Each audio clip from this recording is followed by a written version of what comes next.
안녕하십니까, 블라인드입니다. 오늘도 영상에 관심 가져주셔서 감사드립니다. 오늘 영상에서는 제목과 같이 제가 직접 신차 검수를 진행을 해보고 제 돈 195만 원을 써가면서 진행해본 후기와 그리고 여러분들께 신차 검수를 왜 추천하지 않는지 3가지에 대해서 말씀을 드리도록 하겠습니다. 영상 길지 않으니까 꼭 끝까지 봐주시고요. 본론으로 들어가기 전에 구독과 좋아요 한 번씩 눌러주시면 감사드리겠습니다.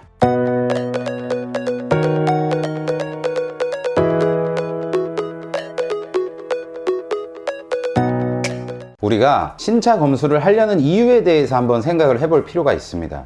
우리는 신차 검수를 왜 하려고 할까요? 답은 뻔해요. 내가 잘 못할 것 같으니까, 혹은 내가 시간이 없으니까.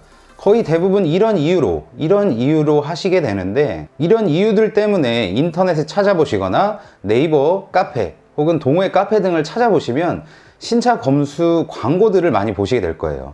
그 광고들을 조금만 읽어보셔도 꼭 해야 되나? 안 하면 안 될 것 같은 느낌이 이렇게 세게 들긴 하죠. 이렇게 신차들이 많이 출고되는 시즌에는 더욱 광고글이 많이 올라와요. 거기 보면 굉장히 혹하게 쓰여져 있습니다. 차가 도착하면 전문가 다 6명이 붙어서 30분 동안 내 외장 및 전자장비 등등을 체크한다고 하는데 조금 혹하게 확실히 써놓죠. 사진도 얼마나 이쁘게 찍어 놓는지 참 신기해요, 그런 걸 보면. 그래서 저도 맡기게 되었습니다. 그 광고에 혹한 후구가 바로 전데요. 이리저리 알아보고, 이전 영상에서도 업체들을 많이 알아봤잖아요. 많이 알아보고 이제 진행을 하게 된 거죠. 진행을 하게 됐는데, 신차 검수 비용을 따로 지불하지는 않았지만 제가 하는 품목들이 많기 때문에 신차 검수를 그냥 서비스로 이렇게 진행을 해준다고 얘기를 할 거예요. 여러분들도 국산차를 아마 신차 검수를 집어넣으시면 신차 검수만 하는 게 아니라 거기서 썬팅, 블랙박스, PPF 혹은 언더코팅 이런 걸 하실 텐데, 정작 필요 없는 것들이 대부분 많습니다. 그렇기 때문에 여러분들이 꼭 시공받고자 하는 품목만 묶어서 하셔도 된다는 점 꼭 기억을 해주시고요. 제가 신차 검수를 추천하지 않는 3가지 이유에 대해서 먼저 말씀을 드리도록 하겠습니다. 첫 번째 이유는 광고와 현실 간의 괴리감이에요. 이걸 어떻게 알았냐? 우선 신차 검수를 맡기시는 분들은 대부분 차주분들이 이 일을 하시면서 바쁘시거나 혹은 내가 잘 볼 줄 몰라서 이렇게 맡기시는 분들이 많으실 텐데, 이런 분들은 차량이 도착했다고 사진을 보내줄 거예요. 업체에서 카톡으로 이게 잘못됐다 저게 잘못됐다 사진을 보내주는 걸로 대신합니다, 신차 검수를 하는 걸. 근데 저는 어떻게 시간이 맞아서 딜러분께서 저한테 몇 시쯤 차량이 도착할 것 같다, 탁송지로 도착할 것 같다 라고 얘기를 해줘서 직접 갔습니다. 직접 가서 차량 검수하는 걸 봤죠. 실제로 봤어요. 어디라고 얘기는 못하겠지만 거기도 광고글에는 5명이 20-30분, 적어도 20분 동안은 검수를 한다라고 쓰여져 있습니다. 다 6명이. 직접 가보니까 이미 차는 도착해 있더라고요. 그냥 덩그러니 세워져 있더라고요. 덩그러니 세워져 있고 다른 차들도 검수를 진행하고 있지는 않았어요. 제가 다른 차가 검수가 되고 있었다면 그 다음 차례가 내 차례인가 보다 하고 이렇게 기다렸을 텐데, 아무 차도 검수를 진행하지 않고 있었고 제 차도 그냥 덩그러니 놔져 있었습니다. 그리고 제가 매장에 들어서니까 그제서야 1명이 먼저 붙더라고요. 근데 딱 봐도 그냥 사무실 여직원, 그 격리 보는 여직원처럼 생긴 분이 스티커 하나 들고 오고 대충 이렇게 둘러보기 시작합니다. 그래서 제가 또 거기서 의심쩍은 얘기를 혼자 하시나요? 이렇게 물어보니까 그제서야 남성 직원 하나가 붙더라고요. 총 2명이 검수를 시작을 하더라고요. 하는 걸 유심히 이렇게 지켜봤습니다. 유심히 서서 지켜보니까 유심히 서서 지켜봤는데도 10분이 채 안 걸려요. 10분이 채 안 걸리는 시간에 이 외장 도장의 불량이라던가 혹은 전자장비 이상 유무를 판단을 한다는 건데, 참 이게 저도 그 자리에서 지켜보면서 광고랑 현실과의 괴리가 이렇게 크구나 많이 느꼈습니다. 일단 검수를 2명이 하는 것부터 시작해서 검수 태도 또한 별로 마음에 들진 않아요. 그 사람들에게 그 차는 그냥 하나의 검수해야 될 제품이지 소중한 물건이 아니더라고요. 그냥 막 다룹니다.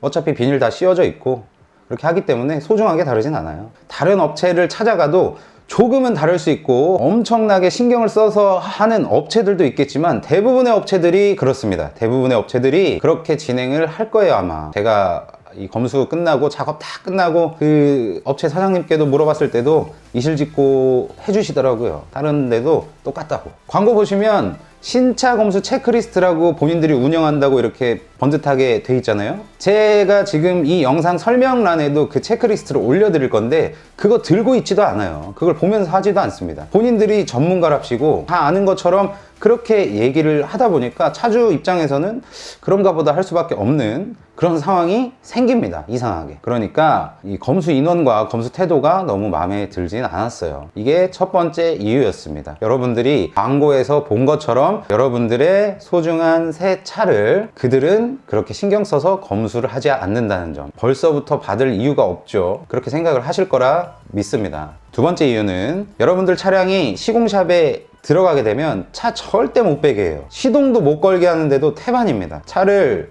세워둔 상태에서만 검사를 하는데, 세워둔 상태에서 검사를 할 수 있는 건 이 외장 불량, 이 외장에 불량이 있는지, 뭐 찍힘이 있는지, 단차가 벌어져 있는 데가 있는지 등등 뭐 이렇게 검사를 하죠. 그리고 내장재에 불량이 있는지, 혹은 시동 버튼에 불량이 있는지, 각각의 전자장비들이 잘 들어오는지, 이런 것들만 검사를 할 수 있다는 거죠. 그리고 이 새로운 모델, 기존에 나왔던 모델이 아니라 GV80을 예를 들자면 새롭게 나온 모델이죠. 새롭게 나온 모델인데 본인들도 잘 몰라요. 그 새로운 모델에 대해서. 공부를 조금이라도 하면 이것저것 빨리빨리 눌러볼 수 있을 텐데 전혀 몰라요. 전혀.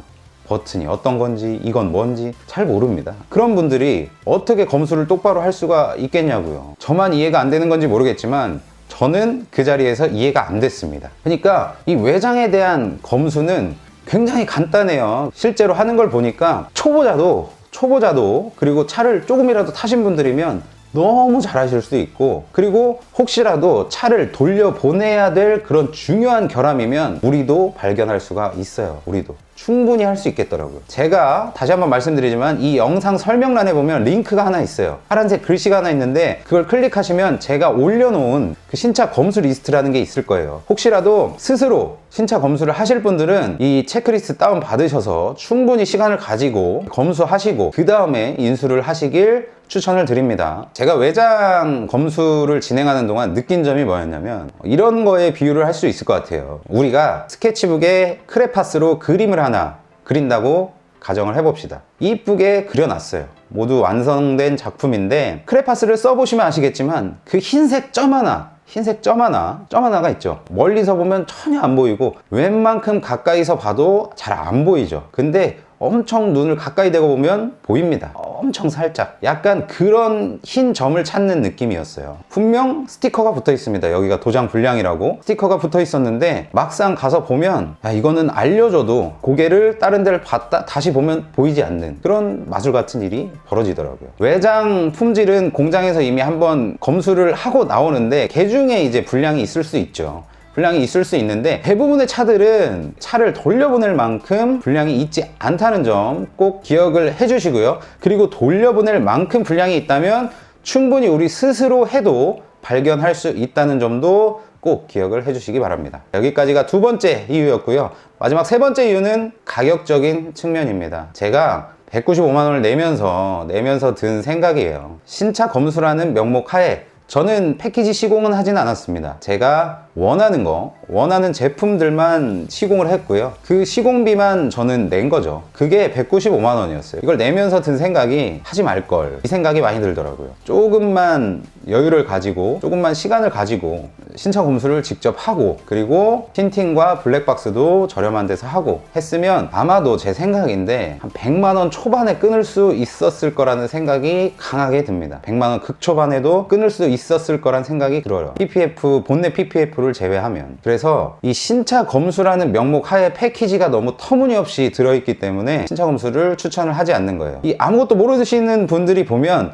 신차 검수 패키지를 딱 보잖아요. 그러면 엄청 뭘 많이 해주는 것 같거든요. 근데 실제로는 뭐 많이 없어요. 딱히 필요한 건 크게 없습니다. 솔직히 말해서 썬팅하고 블랙박스 정도밖에 필요가 없어요. 솔직히 말하면. PPF도 뭐 붙인다고 하지만 그것도 나중에 황변 현상이 일어나기 때문에 굉장히 보기 싫어요. 그래서 떼시는 분들이 굉장히 많더라고요. 그러니까 실질적으로 필요한 거는 틴팅하고 블랙박스인데, 그리고 다른 거 뭐 유리막 코팅 같은 거는 여러분들 직접 유튜브만 찾아보셔도 제가 셀프로 하는 거 엄청 많이 나와 있습니다. 방법도 그렇게 어렵지가 않아요. 어렵지가 않으니까 직접 한번 경험해 본다 생각해야 하고 한번 해보시면 굉장히 도움이 될 것 같아요. 저도 나중에 해볼 건데 이렇게 한 번씩 본인이 해보면서 배워가면 차량 관리도 스스로 할 수 있고 얼마나 좋겠습니까, 이게. 여튼 이렇게 굉장히 많은 품목 중에 정말 필요한 거는 몇 개가 없고, 그렇게 필요 없는 게 묶여서 뭔가 있어 보이고 가격 또한 많이 올라갑니다. 이 점 꼭 유의를 해주시고요. 여기까지 제가 추천하지 않는 이유 3가지를 말씀드렸는데, 종합해서 제 돈을 내고 신차 검수를 받은 후기를 그냥 말씀드려보자면, 결론적으로는 신차 검수는 여러분들이 스스로 하시고요. 그리고 필요한 틴팅이나 블랙박스나 에코블로우는 추천을 드립니다. 에코블로우나 애프터블로우는 추천을 드려요. 이게 뭐냐면 공조장치 안에 있는 에바포레이터라고 이제 부품이 들어가 있는데, 거기를 말려주는 거예요.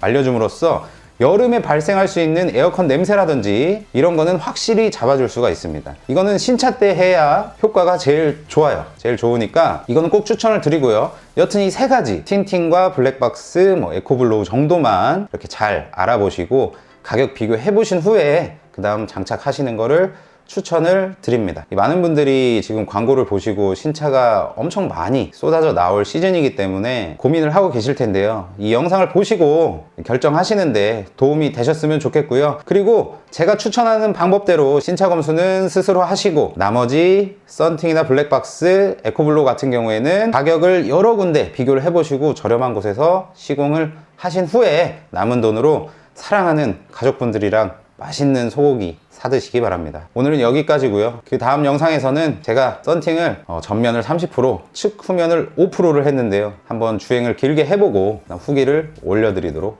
하겠습니다. 자, 오늘 영상이 도움이 되셨다면 구독과 좋아요 한 번씩 눌러주시고요. 오늘도 행복한 하루 보내시기 바랍니다. 끝까지 봐주셔서 감사드립니다.